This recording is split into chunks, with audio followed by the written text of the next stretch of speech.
Iran Israel যুদ্ধের কি অবস্থা? যুদ্ধের দামামা বাজছে, যুদ্ধ চরম আকার ধারণ করছে তেমন খবরই আসছে।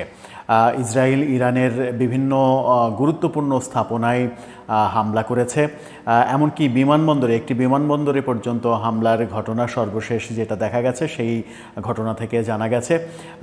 ইরানের সেনা প্রধান নিহত হয়েছেন, পুলিশ প্রধান নিহত হয়েছেন, বেশ কয়েকজন 10-12 জন পরমাণু বিজ্ঞানী নিহত হয়েছেন। সব মিলে ইরানের ওপর দিয়ে একটা বড় ঝড় গিয়েছে। ইরানও পাল্টা আক্রমণে পিছিয়ে থাকেনি, একের পর এক মুহুর্মুহু হামলা ইরান চালিয়েছে। সেই হামলায় বিধ্বস্ত ইসরায়েলের চিত্রও গণমাধ্যমে এসেছে। সব মিলিয়ে এই যুদ্ধের অবস্থা কি? এই যুদ্ধ কি চলমান থাকবে নাকি এই যুদ্ধ থেমে যাবে? কি বলছে বিশ্ব পরিস্থিতি কোন দিকে যাচ্ছে, কে কার পক্ষে অবস্থান নিচ্ছেন, সেগুলোর উপরে নির্ভর করবে এই যুদ্ধটা কোন দিকে যাচ্ছে। বাংলাদেশের জনগণ হিসেবে আমাদের স্বাভাবিকভাবেই ইরানের দিকে একটা সফট কর্নার থাকবে, কিন্তু গণমাধ্যমের দিকে যখন আমরা লক্ষ্য করছি তখন বাংলাদেশের গণমাধ্যম কি বলছে, ভারতীয় গণমাধ্যম কি বলছে, এই দুই দেশের গণমাধ্যমের খবরগুলো শুনলে দুই ধরনের ধারণা জন্ম নিচ্ছে যুদ্ধ সম্পর্কে। সেই আলোচনাটা করব এই ভিডিওতে। থাকবেন পলিটিক্স টিভির নিয়মিত আয়োজনে। দর্শক, পলিটিক্স টিভির নিয়মিত ভিডিওগুলো স্পন্সর করছে প্রজাপতি.টিভি, নতুন ওটিটি প্ল্যাটফর্ম। আপনারা চাইলে ইউটিউবে, ফেসবুকে, ইনস্টাগ্রামে, টিকটকে দেখে নিতে পারেন। ডেসক্রিপশন বক্সে লিঙ্ক দেওয়া থাকবে, সেখান থেকেও আপনারা দেখে নিতে পারেন প্রজাপতির কার্যক্রম। চলে যাচ্ছি মূল ভিডিওতে। বলছিলাম ইরান ইসরায়েল যুদ্ধের কি অবস্থা। মুহুর্মুহুর হামলার ঘটনা আমরা দেখেছি। ইসরায়েলের মুহুর্মুহুর হামলায় ইরানের ব্যাপক ক্ষতি হয়েছে এবং ইরানের ব্যাপক ক্ষতির মাঝে ইরানি যুবরাজ এমন কথাও বলেছেন যে এটাই সময় সরকার পরিবর্তনের। এরকম আলোচনা ইরানে শুরু হয়ে গেছে। ইরানের ক্ষমতাসীনরা শেষ পর্যন্ত ক্ষমতায় থাকতে পারছেন কিনা সেই আলোচনাও ইতিমধ্যেই চলছে। ইরানের বিভিন্ন স্থাপনায়, গুরুত্বপূর্ণ স্থাপনায় প্রতিরক্ষা মন্ত্রণালয়ের স্থাপনা ধ্বংস করে দিয়েছে, বিমানবন্দরে হামলা করেছে, ইরানের সেনাবাহিনী প্রধান, পুলিশ প্রধান নিহত হয়েছেন, পরমাণু বিজ্ঞানী 10-12 জন নিহত হয়েছেন। সব মিলিয়ে ইরানের উপর দিয়ে একটা বড় ঝড় যে গেছে সেটা বলার অবকাশ রাখে না। কিন্তু ইরানও কি থেমে থেকেছে? ইরান পাল্টা আক্রমণে বিধ্বস্ত করেছে ইসরায়েলের বিভিন্ন স্থাপনা এবং সেই চিত্র গণমাধ্যমে আমরা দেখছি। এই যুদ্ধ পরমাণু যুদ্ধের দিকে যাবে কিনা সেরকম আলোচনাও চলছে, যখন বিভিন্ন পরমাণু শক্তিধর দেশ ইরানকে সাপোর্ট দিচ্ছে।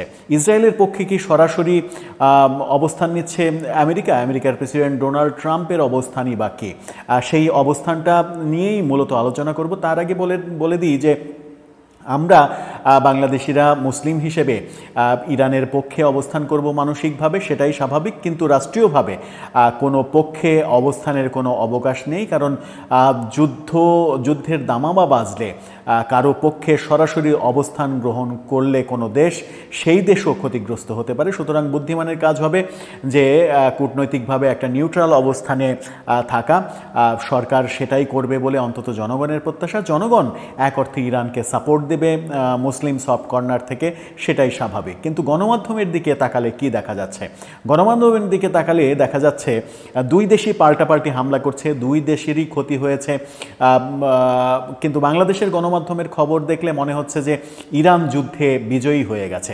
আবার যখন ভারতীয় গণমাধ্যমের খবর দেখা যাচ্ছে তখন মনে হচ্ছে যে ইসরায়েল যুদ্ধে জিতে গেছে। এই যে গণমাধ্যমের একপেশে সংবাদ পরিবেশন, সেই একপেশে সংবাদ পরিবেশনের কারণে আমরা প্রকৃত ঘটনা কি ঘটছে সেটা জানার জন্য বিশ্বের অন্যান্য গণমাধ্যমের উপরে আমাদের নির্ভরশীল হতে হচ্ছে। গণমাধ্যমের পক্ষপাতিত্ব বিশ্বজুড়েই থাকে। বিশ্বজুড়ে এই গণমাধ্যমের পক্ষপাতিত্ব বর্তমান দুনিয়াতে একটা বড় বাজে রকমের অবস্থা বলেই অনেকে মনে করেন। গণমাধ্যম বেশিরভাগ সময়ই নিরপেক্ষ ভূমিকা পালন করতে পারে না। বাংলাদেশের গণমাধ্যমও সেটা পারছে কিনা সেটা নিয়ে প্রশ্ন উঠছে। ভারতের গণমাধ্যমও একপেশে খবর প্রচার করছে। বাংলাদেশের গণমাধ্যম দেখলে মনে হচ্ছে যে ইরান যুদ্ধে জয়ী হয়ে গেছে, ইসরায়েল শেষ।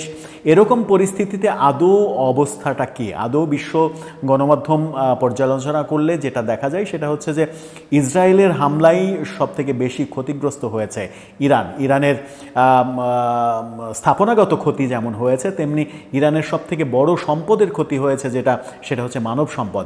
সেনাবাহিনী প্রধান মারা গেছেন, পুলিশ প্রধান মারা গেছেন, পরমাণু বিজ্ঞানী মারা গেছেন।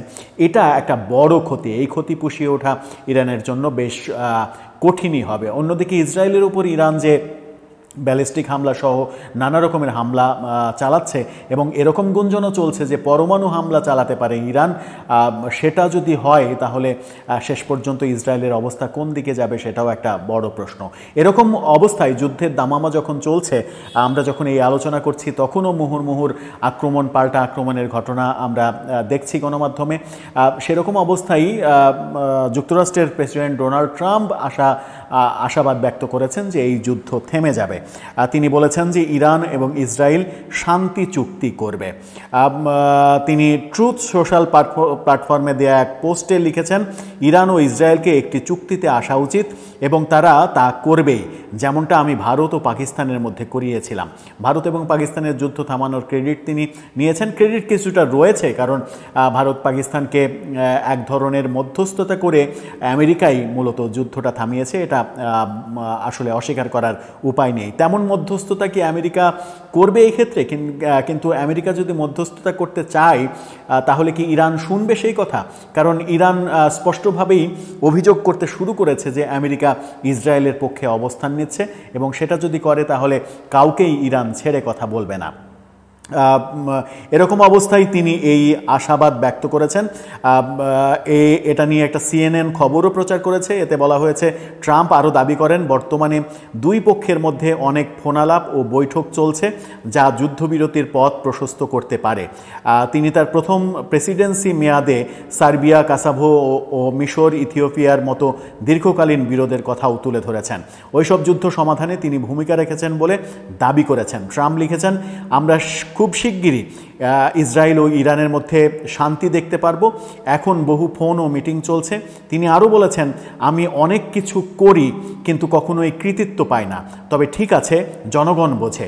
চলুন মধ্যপ্রাচ্যকে আবার মহিমান্বিত করি। অর্থাৎ মধ্যপ্রাচ্যে শান্তি ফিরিয়ে আনার বার্তা দিয়েছেন তিনি। ট্রাম্পের এই বার্তা শেষ পর্যন্ত কাজে লাগবে কিনা সেটাই দেখার বিষয়। তবে আমার মনে হয় না যে এই যুদ্ধ দীর্ঘমেয়াদী হবে, কারণ দীর্ঘমেয়াদী যুদ্ধের ফলাফল কি এটা প্রত্যেকটা দেশই অনুধাবন করে, প্রত্যেকটা দেশই জানে। ইরানও জানে, ইসরায়েলও জানে। ইসরায়েল তো বহুদিন থেকে যুদ্ধের মধ্যেই রয়েছে। যুদ্ধের মধ্যে থাকলে আবার নতুন করে আরেকটা যুদ্ধে জড়ালে তাদের অবস্থাও যে খুব একটা ভালো থাকবে না সেটা তারা যেমন বোঝে, আবার ইরানও ইসরায়েলের মতো একটা ক্ষমতাধর দেশের সঙ্গে এই যে মানে রাজাই শেয়ানে শেয়ানে যুদ্ধ, এই শেয়ানে শেয়ানে যুদ্ধে গেলে তাদেরও যে ব্যাপক ক্ষতি হবে সেটাও নিশ্চয়ই তারা বোঝে। সেই কারণে এই যুদ্ধ খুব বেশি না আগানোর দিকেই যাবে। আমার মনে হয় যে শেষ পর্যন্ত হয়তো আর 2-4 দিনের মধ্যে, আর 2-4 দিন এরকম উত্তেজনা থাকলেও শেষ পর্যন্ত এই যুদ্ধের একটা পরিণতি আসবে, যুদ্ধবিরতির একটা ঘোষণা চলে আসতে পারে। দর্শক, আপনার কি মনে হয় শেষ পর্যন্ত কি ইরান ইসরায়েল যুদ্ধের বিরতির ঘটনাই ঘটতে চলেছে? পরিস্থিতি দেখে আপনার কি মনে হচ্ছে? আপনার মতামত জানিয়ে লিখতে পারেন আমাদের কমেন্ট বক্সে।